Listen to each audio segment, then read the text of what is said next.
la seule chose qui nous a permis de passer de cette phase de survie à la phase de croissance, c'est qu'on a doublé les bidas. La recette, c'est un mélange de vision et d'exécution. Les grandes aventures européennes qui marchent, c'est celles où il y a un pays pionnier qui trouve un intérêt disproportionné. Bonjour Stéphane. Bonjour. Merci d'avoir accepté notre invitation. Merci à vous. Stéphane Boujnah, vous êtes le CEO d'Euronext, un opérateur d'infrastructures de marché qui opère dans 7 villes. Vous nous les nommerez sans doute. Entre 8 et 12 milliards d'euros de transactions qui s'effectuent chaque jour sur les places que vous gérez. Merci d'avoir accepté notre invitation. Le podcast de BCG dédié aux dirigeants s'appelle Please Decode. Donc, on va essayer de décoder 2 éléments ensemble, Stéphane, si vous en êtes d'accord. La première, c'est qu'est-ce qui se passe dans la tête d'un CEO à des moments clés d'inflexion de la trajectoire de leur entreprise. Nous, c'est vrai qu'on est là pour aider les dirigeants. Ça nous intéresse de se mettre maintenant de l'autre côté de la barrière et voir ce qui se passe dans la tête d'un dirigeant quand il y a un moment de rupture. Et je pense que vous en avez eu dans la carrière d'Euronext, on y reviendra. Le deuxième élément que j'aurais bien aimé décoder avec vous, c'est un élément plutôt de fond. C'est le sujet de la compétitivité européenne, qui est un sujet qui est important s'il en est, dans plusieurs secteurs stratégiques, également dans le secteur de la défense, on y reviendra ensemble. On commence par la première partie. Qu'est-ce qu'il y a dans la tête de Stéphane Boujnah quand vous arrivez dans une situation de crise, en fait, en 2015 à la tête d'Euronext? Comment est-ce que vous anticipez la suite? Comment est-ce que vous entrevoyez le chemin qui va mener vers, 10 ans plus tard, une capitalisation boursière qui a été multipliée par 10 et un développement géographique exponentiel? Je crois que le mot qui résume le mieux les premiers mois de mon arrivée à Euronext, c'est tout simplement survivre. La société Euronext en 2014, après sa ré-IPO, en 2015, quand j'arrive après la démission du CEO, après la démission de pas mal de monde qui ne croit plus au projet, c'est que c'est une société extrêmement fragile, extrêmement vulnérable. La seule raison pour laquelle je deviens CEO de cette entreprise à l'époque, c'est que personne ne voulait du job au sens propre. Et qu'il y a un sentiment d'une très très grande vulnérabilité. Le pacte d'actionnaires qui était censé protéger la société d'une OPA hostile arrive à échéance 12 mois après mon arrivée. L'accord industriel avec le groupe London Stock Exchange sur la partie aval de notre métier qui s'appelle la compensation arrive à échéance fin 2017. Il y a une vraie tension entre les Néerlandais et les Français qui représentent les 2 marchés principaux du groupe. Et donc, c'est un peu compliqué. On est en train de faire un plan social très agressif, ce qui n'était pas arrivé dans un métier de la bourse depuis longtemps. Donc, ça, c'est plutôt les bonnes nouvelles, ce que je viens d'indiquer. Les mauvaises nouvelles, c'est que quelques semaines après mon arrivée, il y a l'annonce de la fusion entre Deutsche Börse et London Stock Exchange.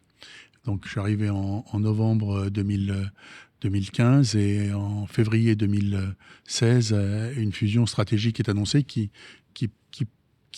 crée un environnement de pression énorme, puisque ça veut dire qu'il y aura une grande Godzilla Company.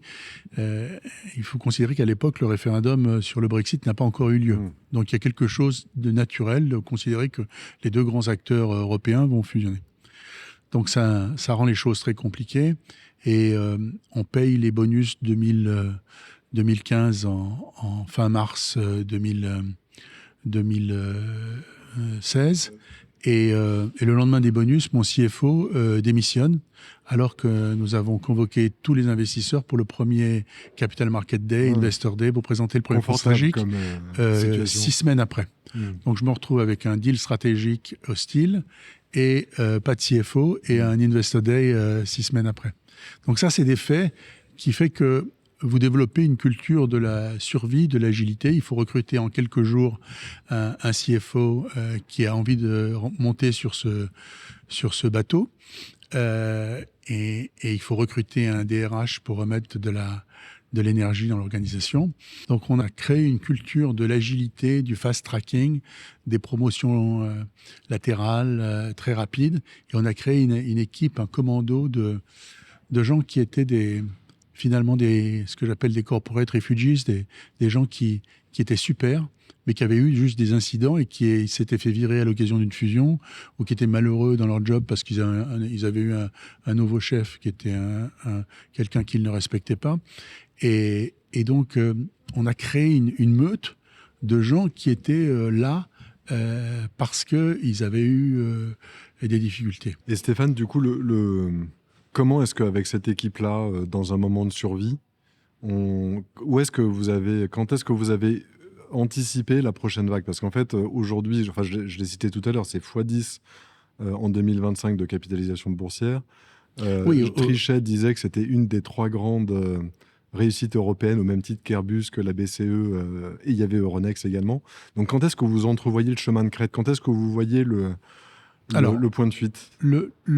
Le premier sujet, effectivement, vous avez raison de dire, aujourd'hui, ça vaut 15 milliards d'euros, donc ça vaut plus que Accor, plus que Carrefour, plus que Bouygues, plus que Renault. Quand je dis survivre, c'est assez fondamental. C'est-à-dire que la première obsession, c'était la performance, c'est une condition d'indépendance. Donc, la seule chose qui nous a permis de passer de cette phase de survie à la phase de croissance, c'est qu'on a doublé l'EBITDA. Et pour doubler l'EBITDA, il a fallu développer une culture de l'ascèse, qui est une culture de Thucydide dans la guerre du Péloponnèse, qui est se reposer ou rester libre, il faut choisir.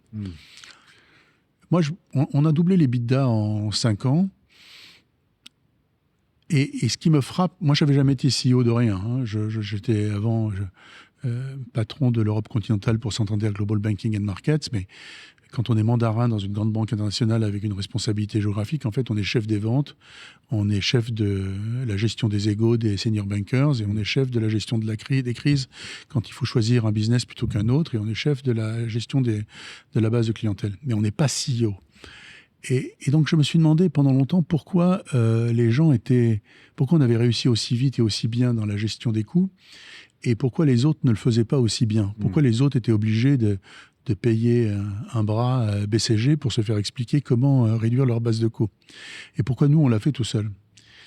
Eh bien, quitte à vous paraître un peu plus arrogant encore que je ne le suis depuis le début de cette conversation, c'est parce que c'est pas très compliqué intellectuellement de réduire les coûts. La seule raison pour laquelle les autres le font pas ou l'ont pas fait aussi vite que nous, c'est parce que c'est émotionnellement épuisant.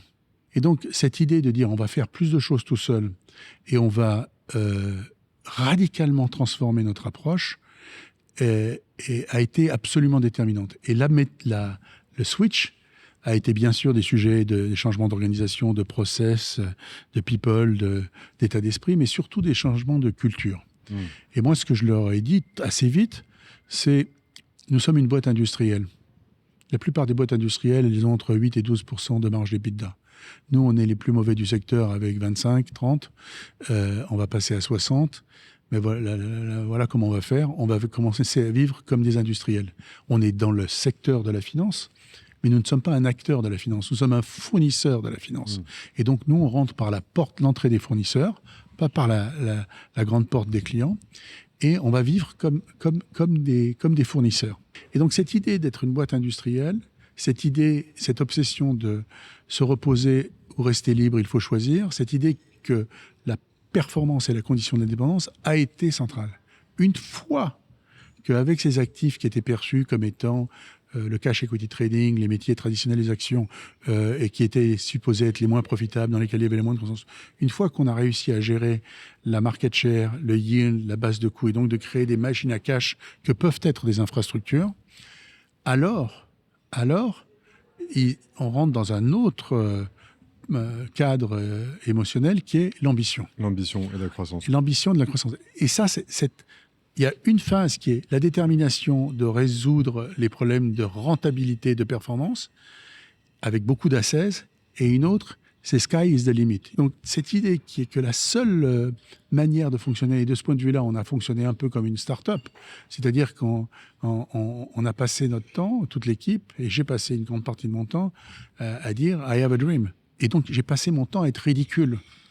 C'est très important, ça. Pour baisser les coûts, vous vous disputez avec tout le monde vous dit qui est ce Boujnah qui compte les pièces jaunes et qui réduit les coûts. Et vous êtes tout seul. Vous avez peu d'amis quand vous faites restructurer la base de coûts. Et les Néerlandais disent la meilleure recette pour échouer, c'est de faire plaisir à tout le monde. Mais on est seul aussi quand on prêche la vision, c'est ça ? On est très seul, très très seul et très critiqué par d'autres. On n'a pas beaucoup d'amis dans Paris quand on restablit la base de coûts. Et quand on est très ambitieux et qu'on dit vous allez voir ce que vous allez voir, ça commence pour faire dérailler le deal Deutsche Börse LSE. Moi, j'ai décidé qu'il n'était pas construit. J'avais beaucoup de gens, des grands patrons de grandes banques françaises, qui venaient me voir et qui me disaient « Stéphane, tu es arrivé il y a quelques mois, ils vont gagner beaucoup, Deutsche Börse LSE, au lieu d'essayer de faire dérailler cette transaction, pourquoi tu n'essayes pas de gagner un petit peu ?» Et moi, je dis « Je vais faire dérailler cette transaction, parce que sinon, je n'ai pas d'avenir. » Et donc, je suis allé à Wiesbaden voir le Land de Hesse, je suis allé plusieurs fois à Bruxelles voir Madame Vestager, et j'ai expliqué à tous ces gens-là pourquoi ce deal était une catastrophe. Le deal est mort pour plein de raisons. Nous avons apporté notre contribution à le faire dérailler, mais il y avait de toute façon le référendum sur le Brexit. Donc, on est aussi très seul quand on pousse une ambition de croissance, quand on est persuadé qu'on est l'acquéreur légitime d'autres actifs. Et puis après, c'est la capacité d'exécution, comme dans le premier cas sur la base de coûts. L'exécution. Moi, je suis beaucoup plus hands-on que tous les gens qui gèrent des boîtes de 15 milliards. Et quand il a fallu donc faire la paix entre les Français et les Néerlandais, renégocier notre accord avec le groupe London Stock Exchange sur l'aval de notre métier, qui est la compensation, faire l'acquisition de l'Irlande, faire l'acquisition en 2019 de Oslo Børs dans une guerre contre le Nasdaq. Alors que le Nasdaq, le nombre de gens qui sont venus me voir, m'ont dit « Arrête de t'acharner à vouloir faire ça contre le Nasdaq ». On a fait dérailler le deal Deutsche Börse. On a acheté Irish Stock Exchange contre Deutsche Börse. On a fait dérailler la tentative du Nasdaq qui voulait nous empêcher d'acheter Oslo Børs. On a gagné en 2020 contre Deutsche Börse et SIX en Italie pour un ensemble de raisons qui fait qu'on est dans une agilité, une flexibilité, une obsession de l'exécution, une intensité qui nous rapproche probablement d'une boîte sous private equity ou d'une entreprise, d'une start-up. Donc la recette, c'est un mélange de vision et d'exécution. La vision en ce qu'elle peut avoir de ridicule et l'exécution en ce qu'elle a de fatigant, d'épuisant. Parce que l'exécution méticuleuse, ça consiste à faire une seule chose. Quand vous êtes plus petit que les autres, la seule manière de gagner quand vous êtes plus petit que les autres, c'est de construire quelque chose qu'ils ne peuvent pas répliquer avec leur gros chéquier. Et donc, la manière dont on a relevé chaque fois de la dette et de l'equity, ça a été de dire, écoutez, on l'a fait en Irlande, donc en Norvège, on a fait avec nos fonds propres, mais après, on a fait l'Italie. En Italie, on a dit, vous avez vu, on l'a fait en Norvège. Et en Italie, on avait annoncé, quand on a payé 4,4 milliards l'actif Borsa Italiana Group, qu'on ferait 60 millions de synergies, d'EBITDA. C'est la seule métrique qui m'intéresse parce que ça, la synergie d'EBITDA, c'est du vrai sirop chimiquement pur de création de valeur, indépendamment du return on capital, parce que ça, forcément, ça dépend de l'argent de vos actionnaires. Là, les synergies d'EBITDA, vous regardez combien 1 plus 1 fait à un moment donné, et vous regardez où vous êtes. Donc, on avait promis 60 millions d'EBITDA, de synergie d'EBITDA, et on en a fait 120. Comment est-ce qu'on fait le double de l'EBITDA qu'on a prévu en synergie ? Juste avec des PowerPoint, des conversations téléphoniques et des conversations désagréables avec un certain nombre de gens. Parce qu'on est obsédé par l'exécution. On est obsédé par l'exécution et on est obsédé par l'ambition. Merci Stéphane. Je retiendrai du coup les 3 messages, l'ascèse, la vision et la rigueur d'exécution et le systématisme dans l'exécution après pour réaliser les gains. Et peut-être aussi un dernier point, le respect de la diversité culturelle. En Europe, il n'y a pas des grands pays et des petits pays. Il y a des grands marchés, il y a des petits marchés, mais il n'y a que des grandes nations qui ont toutes quelque chose de spécifique, d'unique, de précieux. Et donc, on peut convaincre des groupes humains de rejoindre notre projet si on arrive à les convaincre qu'ils ont le choix entre échouer séparément ou réussir ensemble. Et pour réussir ensemble et vraiment, il faut que chacun soit autour de la table. Et donc le respect de l'identité de chacun, c'est quelque chose d'assez fondamental. Beaucoup de projets européens échouent par une incapacité à donner de l'espace à l'autre. Ouais, c'est une superbe transition pour mon deuxième sujet là, que je voulais décoder avec vous, Stéphane, celui de la compétitivité européenne, parce que Il y a une notion de consolidation et de quand on fait de la consolidation, il faut pouvoir respecter les égos de chacun et travailler avec ces égos-là. La compétitivité européenne, ça fait longtemps qu'on en parle. C'est devenu maintenant un moment de vérité pour plein d'industries. Un enjeu vital sur lequel une action très rapide et brutale est nécessaire. Draghi l'avait dit avec son rapport il y a quelques années, il avait essayé de réveiller l'Europe. Je pense qu'à l'époque, il avait réussi à lui ouvrir les yeux. Et notamment dans une enquête qu'on avait faite, on s'était aperçu que les dirigeants étaient beaucoup plus optimistes juste après le Liberation Day, parce qu'ils disaient enfin, quelque chose va devoir se passer et l'Europe va enfin réagir. Parmi les facteurs de compétitivité, on a bien sûr la productivité, on a bien sûr l'énergie, mais on a aussi l'accès au capital. On a beaucoup parlé du marché unique des capitaux comme étant un moyen d'aider à financer les entreprises, d'aider à financer tous leurs projets de développement. Aujourd'hui, on n'en a pas vu encore le jour. Qu'est-ce qui fait que ça bloque aujourd'hui et qu'est-ce qui fait que c'est aussi critique, ce marché des capitaux européens ? Ouais. Plusieurs remarques. Vous avez absolument raison d'indiquer que l'un des enablers les plus déterminants de la compétitivité, c'est tout simplement l'accès à des fonds propres, parce que les fonds propres, c'est la seule manière de financer le long terme, le risque, les cash flows différés. Et donc, il n'y a pas d'économie, il n'y a pas de croissance sans innovation, et il n'y a pas d'innovation sans fonds propres. Le paradoxe européen, c'est qu'on a un des taux d'épargne les plus élevés de la planète, entre 13 et 18%, 18% en France, 13% chez les pays qui consomment plus et qui investissent plus et qui épargnent moins. Et là où vous avez, je crois, un point important, c'est que on passe notre temps à faire un benchmark avec les États-Unis. On a tous été abondés depuis quelques mois de graphes sur la détérioration de la productivité entre les États-Unis et l'Europe, etc. On a tendance à faire une impasse intellectuelle énorme sur qu'est-ce qu'il y a derrière le succès de l'économie américaine. Bien sûr, il y a un très grand marché intégré. Bien sûr, il y a une capacité d'innovation, une culture de la self-confidence. Cette self-confidence qui produit l'innovation, qui produit des acteurs technologiques importants, c'est un des deux piliers, une des deux jambes du succès américain. Le deuxième, dont on ne parle jamais, c'est que c'est le plus grand gisement de fonds propres de la planète.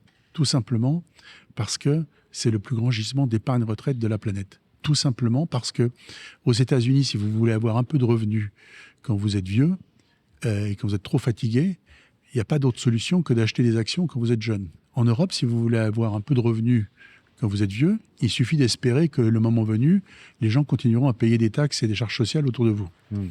Donc, cette idée que la capacité d'avoir un peu de revenus quand on est vieux dépend fondamentalement de son épargne retraite qui, nécessairement, puisque c'est une épargne longue, capable d'être diversifiée, avec une liquidité différée, va s'investir dans l'equity, c'est l'autre jambe de la puissance américaine. Et d'ailleurs, toute l'industrie de la finance américaine, notamment de l'asset management, est dérivée de ça. Il est absolument fondamental que nous trouvions les voies et moyens d'utiliser les 13 à 18% d'épargne des ménages européens et pour l'orienter vers l'épargne retraite. Pourquoi est-ce qu'on n'y arrive pas alors ? D'abord, on a failli y arriver. La raison pour laquelle l'Union des marchés de capitaux est plantée depuis 10 ans, c'est que quand ça a commencé, quand Jonathan Hill, le commissaire britannique aux marchés financiers, a lancé l'idée, on était parti pour réussir ça aussi bien que la politique agricole commune. Les grandes aventures européennes qui marchent, c'est celles où il y a un pays pionnier qui trouve un intérêt disproportionné. La politique agricole commune, ça réglait plein de problèmes de souveraineté alimentaire des Européens, mais ça arrangeait beaucoup l'agriculture française. L'Union des marchés de capitaux telle qu'elle avait été conçue en 2015, c'était quelque chose qui allait régler les problèmes d'intégration des marchés de capitaux en Europe et faire le bonheur de Londres, qui devenait Londres devenait plus encore qu'avant, la plus grande place financière de l'Union européenne.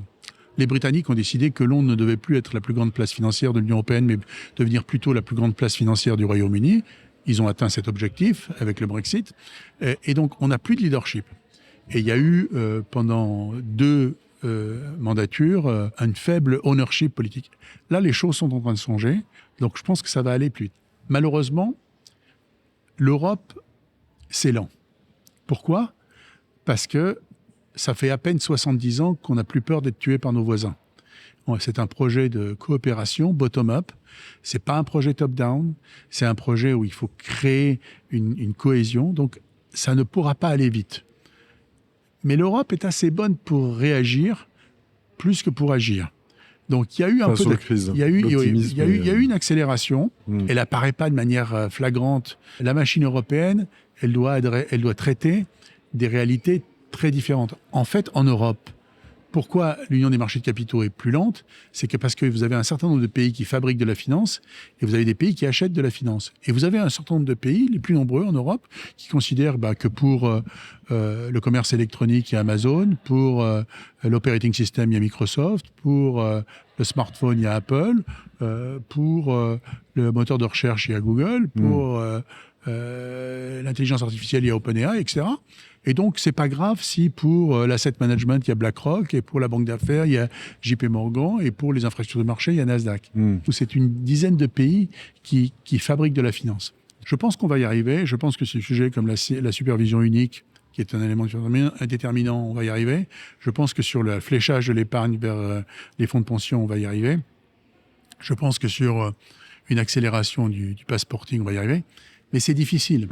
C'est difficile, pourquoi? Parce que les grands sauts européens se font quand la volonté du leadership politique est plus forte que celle des administrations compétentes. On a fait le grand marché européen, l'union douanière notamment, très tôt, dans les années 50-60. Schengen a été décidé par des ministres de l'Intérieur à qui les gardes frontières de tous les pays disaient « Oui, mais attention, la criminalité, attention, l'immigration ». Et des ministres de l'Intérieur, y compris Charles Pasqua, de droite, autoritaire, avait fait adopter Schengen sur le thème « À la fin, le bénéfice de la liberté de circulation est supérieur à ces problèmes ». Et donc il faut du leadership. Il faut du leadership, parce que là, sur ces sujets-là, on a dans chacun de nos pays des autorités de marché indépendantes qui trouvent 50 bonnes raisons de dire que c'est pas possible. Mais il faut du leadership. Vous savez, Jacques Delors avait une formule magnifique qui est applicable aussi bien au début de notre conversation qu'à la fin de notre conversation.